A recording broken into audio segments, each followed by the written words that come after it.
They're going to have a very easy time getting in. Certain countries are going to be very, very easy, and other countries are going to be obviously a little bit more difficult. Would you like to explain that, Kristen? Yeah, absolutely. We have a process set up that we'll be implementing on getting visas approved. Everybody will be thoroughly vetted, but they'll be welcome to this country. It'll happen quickly, and we're excited for them to come. So I would hope that around the world people know that the United States is excited to bring their family here to enjoy this event.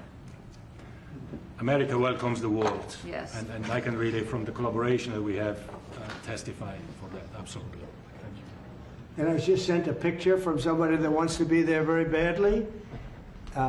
He's been very respectful of me and of our country, but not so respectful of others. But he'll, I'm going to sign this for him, but I was sent one, and I thought you'd all like to see it. That's a man named Vladimir Putin, who I believe will be coming, depending on what happens.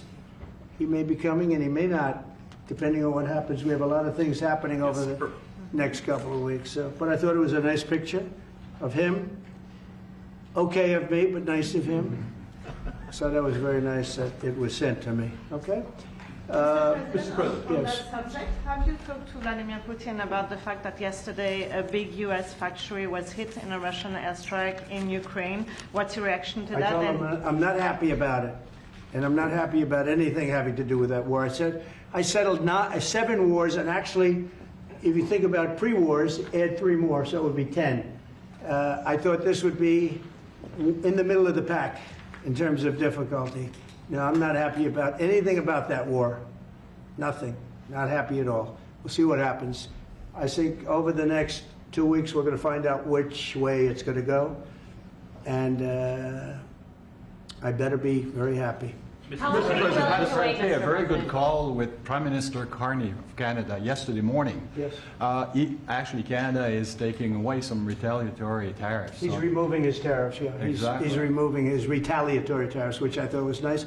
And we're going to have another call soon. Okay. Yeah, we had a very good call. You're getting closer towards an agreement on trade? I like them. You know, look, I'm fighting for the United States. Canada and Mexico have taken a lot of our business over the years, over 25, 30 years, especially during the Biden years. They took a lot of our business, and it's basically all coming back into the United States now. Well, hot as a pistol, and it's coming back in. Because of tariffs and the incentives we give, it's coming back. And it's impossible, I think, for another country to stop it. And we are working on something. We want to be very good to Canada.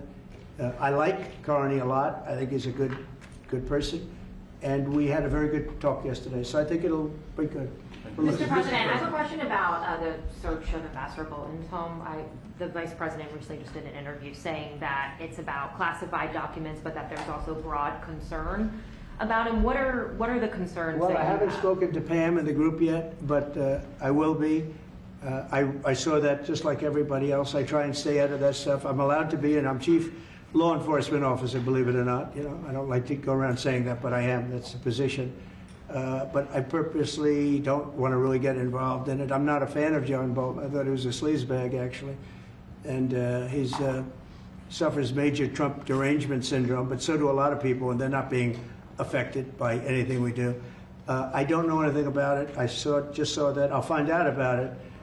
But if you believe the news, which I do, I guess his house was raided today. But my house was raided also, called Mar-a-Lago. They went through everything they could, including my young son's room and my wife's area. They went through her drawers, as the expression goes. They went through everything you can imagine.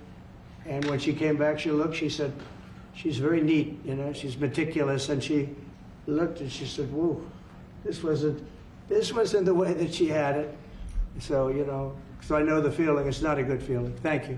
Mr. President, how long will you give Putin? A couple of weeks. We're going to figure it out. We'll find it. Do you think you'll have to intervene at some point? Look, it takes 2 to tango. You understand that. I wanted to have a meeting with those 2.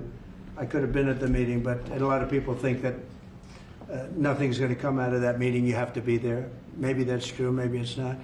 But we're going to see. In the meantime, people continue to die. But I've solved 7 of them where they were in wars for 31, 35, and 37 years. We had 3 of them that were for more than 30 years, Johnny, and I got them solved. And we solved one that could have been a nuclear war with India and Pakistan. That was getting ready to be a nuclear war. I solved them all. And this one, I thought we would have had it done by now, but it's more difficult. There's a lot of anger, a lot of hatred. There's a tremendous amount of hatred there. So, but we'll see what happens. I think in 2 weeks we'll know which way I'm going. Because I'm going to go one way or the other. And they'll learn which way I'm going. Mr. President, if I got 2 questions for you, one on FIFA, the other one on DC. Can you talk about the economic impact that FIFA will have in these cities, and what's your message to the mayors to get their cities prepared, not only the beautification process, but also the safety aspect? Well, Los Angeles is an example. You know, it's poorly run. We have a mayor there that can't even get permits to the people that lost their houses. Lee Zeldin got every permit. The hardest permit is the federal permit. Within 20 days, every single permit was there for the people to build their houses. But people are writing us and they're saying they won't give us. The mayor is incompetent. The governor is incompetent. You know, Gavin. I know Gavin very well. He's an incompetent guy with a good line of bullshit, and he doesn't get the job done. And frankly, those people want to build their houses. It's terrible. They could have been built. Some of them could have been built already. But think of it: the federal government that has the most complex part, and it's the most complex environmental thing to do. We got it. Everybody had it within 30 days. And they're not even close to getting their permits. And now they're talking about taking some of those sites and building low-income housing on them. These are high-end neighborhoods. And I'm all for low-income housing. I built a lot of low-income housing. I know all about 236. I know every program that there is in the government. I used every one of them. I know more about low-income housing than probably almost anybody. And it's great. It's fine. It's wonderful. But you don't build it in Pacific Palisades. You don't build it there, and you don't build it in the other areas that burned down. So they're talking about putting up low-income housing. And you talk about riots. They're going to have riots if that happens because you're taking the people's property away. They want to build their houses, and they're unable to get permits from the mayor and from the governor. And that's a terrible thing. But, and let me tell you, if I didn't send in the troops in Los Angeles, Johnny wouldn't be in Los Angeles. You wouldn't be having your World Cup there. I sent in the troops and we kept it. And even the police commissioner, the sheriff and the police commissioner, they all said the same thing. They said, we could have never handled what was happening. You saw that, you were there. He said, we could have never handled what was happening. And then you hear Gavin Newsom, after it's all quelled, you hear Newsom get up and say, we could have done this for ourselves. No, they couldn't have. And if they could have, I wouldn't have taken the chance either. Okay, my second question is on crime prevention. Would you be open to expanding the national concealed carry to apply to D.C. like it does in other states like Texas? Yeah. Well, they have it in some states and they feel strongly about it. As you know, I'm in favor of it. People have to protect themselves. I'm a Second Amendment person, very simply. People have to be able to protect themselves. Especially like in Washington, you walk down the street, a guy comes up and slugs you. He's got a pistol in his hand. You can be tough, you can be in great shape, you can be a powerful person, or you can be a guy that weighs 100 pounds with a gun in your hand. Right. And I'll bet on the guy with the gun 100% of the time, right? And so you need protection. So I'm a Second Amendment person all the way. Yeah, please. President Trump, you said this morning that you're working with Congress to get $2 billion to help clean up DC. Have you had any conversations with Mike Johnson and John Thune about where they're going to get that money from? Which money? You said this morning that you're going to get $2 billion from Congress to help clean up DC. Yeah, I've spoken to Mike Johnson. I've spoken to John Thune, the Senate, the House, and I think it's going to be very easy to get. It's going to be not a lot of money. I wouldn't even know where to spend the number that you mentioned, but it's going to be money to beautify the city. Yeah, they're ready. Everybody wants to save DC. In one way, it's the easiest. The violence was more than any other city in the country, actually, by far. It may have been more than any other city in the world. If you could think, we looked at some of the worst cities in the world, it was worse. And that's why it angers me to see the mayor saying about how they have it on the slide. Not on the slide, it was worse than ever. We have no problem getting that money. That money will come out of Congress. I think it'll be even bipartisan. And is the plan I would imagine Democrats would vote for that one. Is the plan to get it before the September 30 spending deadline on the Hill? Well, I don't know if there is a deadline, because if I declare a national emergency, which this was, that ends the deadline. So, I keep seeing about a 30-day deadline, of which we have 22 days left or something. But if I think we're in great shape here, that's one thing. But if I don't, I'm going to just say it's a national emergency. And if I have a national emergency, I can keep the troops there as long as I want. If people are not going to want to have the troops in 30 days, you know, it's one thing to get them out. It's another thing to keep them out for a long period of time. You've got to train people. You can't do this. You can't bop people over the head. And a lot of those people are in courts right now, going to court. They're going to go to jail for a long time. So that's going to take more than 30 days.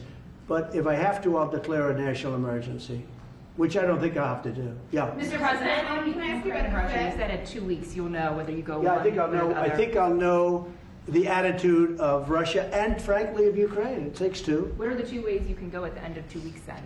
Well, then I'm going to make a decision as to what we do, Or and it's going to be a very important decision. And that's whether or not it's massive sanctions or massive tariffs or both, or do we do nothing and say it's your fight? Look, I would have never been in this war if I were president. You wouldn't have had this war. It was never going to happen.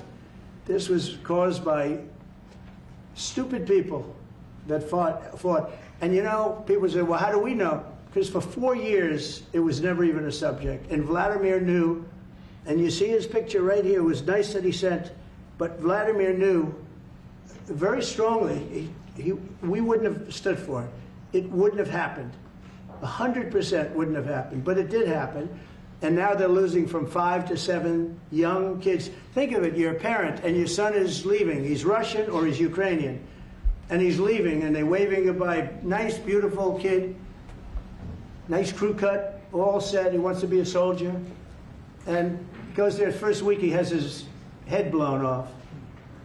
And he's no different than you people, me. And it doesn't matter where. I mean, I solved a problem in the Congo that was vicious.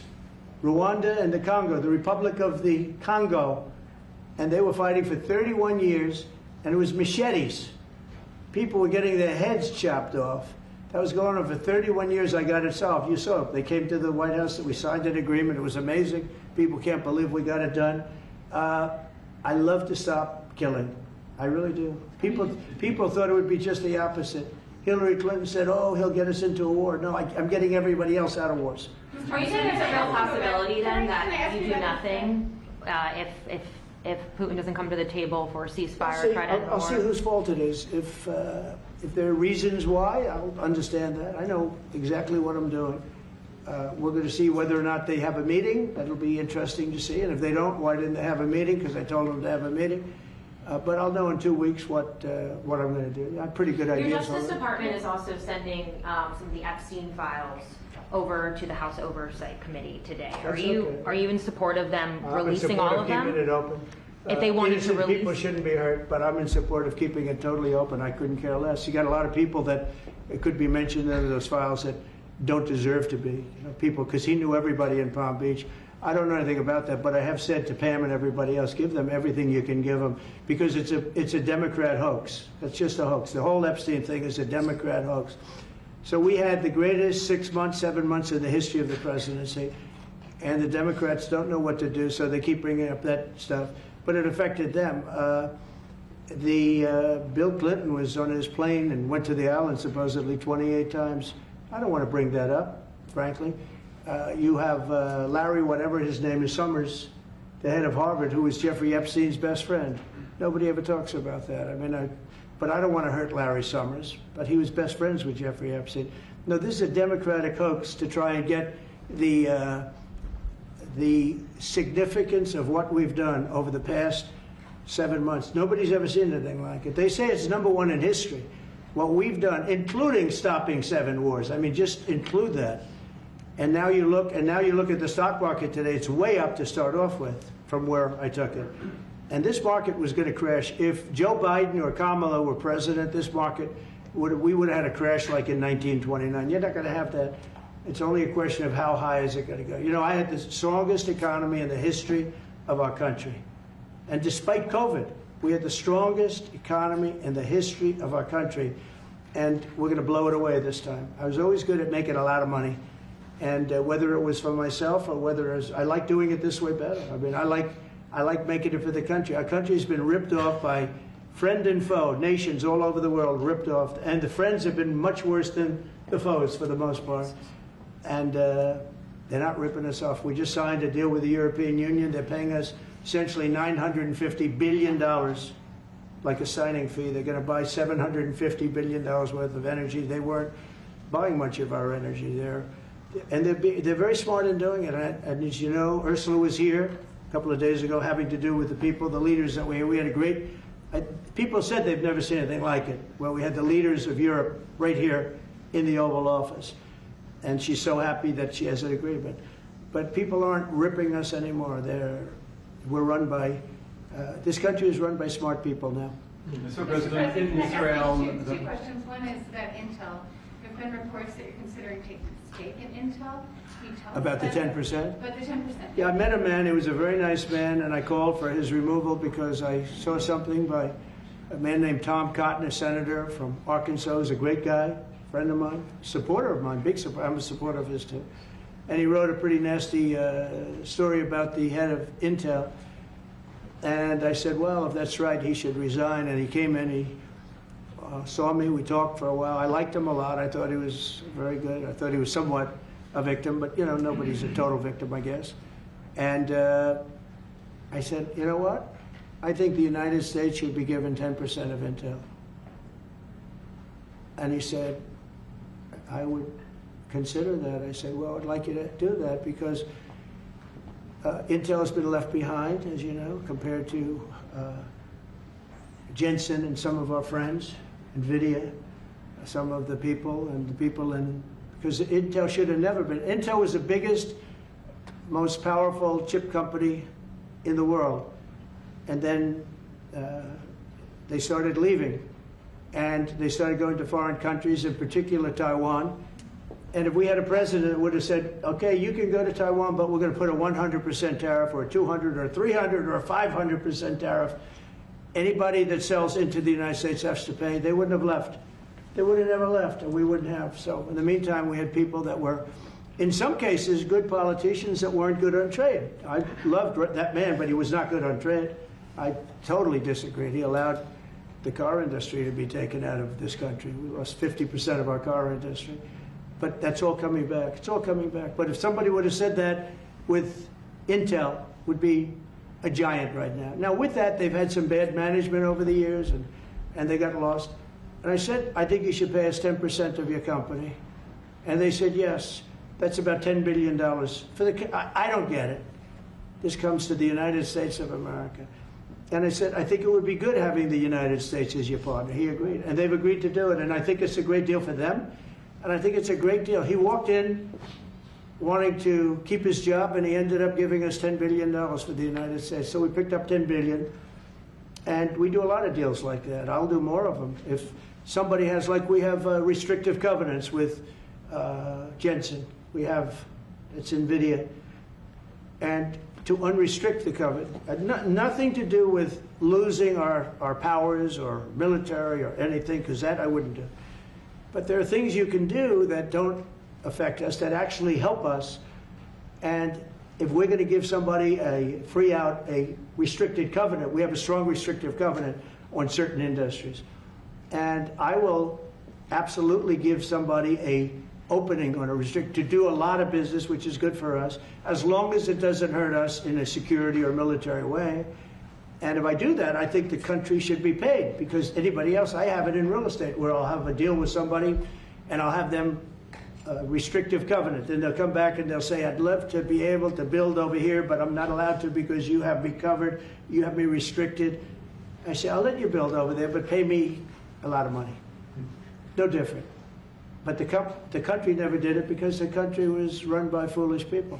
Mr. President, on DC5, you said Chicago might be next. Are you making, have there been concrete steps that the administration is taking to do that? Or what are other cities as well? I haven't spoken to them. He's grossly incompetent. I haven't spoken to the mayor. No. When we're ready, we'll go in and we'll straighten out Chicago, just like we did DC.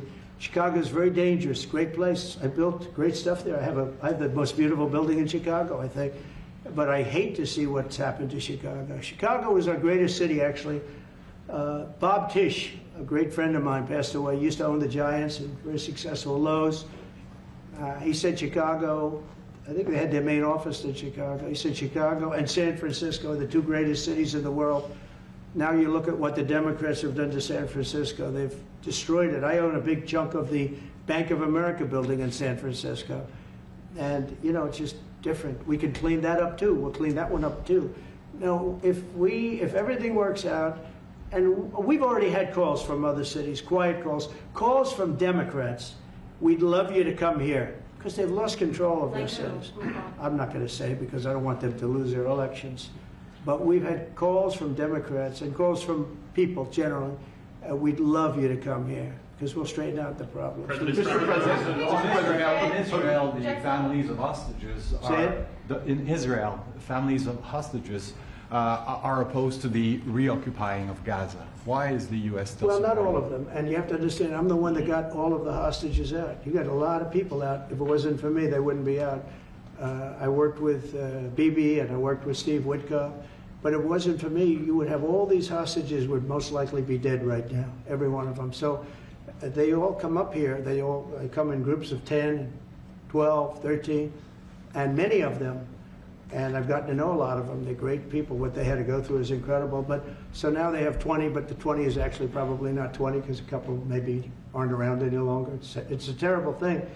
No, I don't like anymore. I said, you know, when you get down to 20, they're not going to make deals anymore. And they didn't. And then I put out a statement, as you know, that was a tough statement, go in and get them. And they said, we'll give you 10, we'll give you 10. I don't know what Israel's doing, but they were willing now immediately to give us another 10. The situation has to end. It's extortion and it has to end. And we'll see what happens. I actually think they're safer in many ways if you went in and you really went in fast and you did it. And people can't forget October 7th, remember that. I'm friendly with all groups. I won the Arab vote in Michigan. I did so great with the Arab vote, remember? I started off at 0, I ended up winning. I wouldn't say the candidate was the greatest, but I would have won against anybody. They're great people. But we have to do things properly. And you know, I'm very proud to say I got the hostages out. You have hundreds of people that are living now because of me. And now we have that final little group of people. And Hamas knows that if they give them, that's probably the end of their lives. So it's not easy to get. And I know if you're a parent, you just don't care. I want my baby back. They want their babies back. They want their kids back. And I understand it. But I got them out and did a good job. And we're doing everything we can to get the hostages out. Thank you all very much. Yes? So Jackson Hole, Jay Powell today said, he suggested that they might cut interest rates, but they never proceeded. Well, we call him too late for a reason. He should have cut him a year ago. He's too late. You know, we have a stock market that's up 1,000 points today. I better be careful because I'll go out there and I'll see it's down 1,000, right? But it's up 1,000 points when I came in here. We have a country that the market's the hottest it's ever been. The country's better than it's ever been. We have a military that I rebuilt largely in my first term. We had a great, successful first term, but this is going to be even better. But we rebuilt it. We gave a lot of it away to Afghanistan, but relatively small compared to the overall. But I think it was the most embarrassing day and period in the history of our country that they allowed those 13 wonderful people, but it's really hundreds of people were killed. And they don't talk about the 48 that was so severely wounded with no legs, no arms, nobody ever mentions them except me. But that was the worst day, the most, it just showed how incompetent. Frankly, if that didn't happen, I really believe that you might not have had the problem with Russia. I think Putin was sitting there watching these stupid people running our country and said, this is a time to invade. It's, you know, this is a time. And then Biden made the statement, well, he can do a small incursion. When he said that, it was off to the races, right? When he said he can do a small incursion, remember that? I was surprised he knew the word incursion. I didn't think he had that good of a vocabulary. I want to thank everybody. It's very important to me and to everybody up here, the World Cup. And Johnny has been so incredible. I mean, he's really a great leader. I mean, to think, I said, Johnny, do it by phone. You don't have to come. No, he said, I'll come. And he flew all night long to be here and listen to this about how great we're doing in D.C. But he's a fantastic leader, and this will be your most successful World Cup ever. Thank you, Jim. Thank you so Seeing much. America win. Yeah, can we win it, Mr. President? I don't know. That's I watch some of those teams go around. They go down that field. I don't know. But let me ask you: what chance does America have of winning? Well, the home team always has a good chance to win. It depends See, how he's a it good starts. diplomat. No, but has some good Well, we have players. a shot. We have a- yeah, we have of course, you have a chance. You have a Will chance. Barrett be going to any of the games, Mr. President? I'd love to have him. He'd love to. He's very tall. Maybe we could make him a goalie. The goalies are very tall now, right? I Yeah, know. goalies are very tall. The goalies, well, he'd be a perfect goalie. At his, 100%. at his height, he'll be a great Yeah, goalie. exactly. So we'll put him on the American team. Yeah. No, but Goal. do the Americans have a chance of like getting into the quarterfinals? Yes, right? definitely. No, Yeah. the quarterfinal definitely. But then, as the tournament goes on with the public, 250 years of United States. Let's not forget, they will all feel Yeah. energized about that. It's amazing. The talent is really great when you watch these things. I went to the game 2 weeks ago, and it was a big upset. But you look at these people; the way they pass it.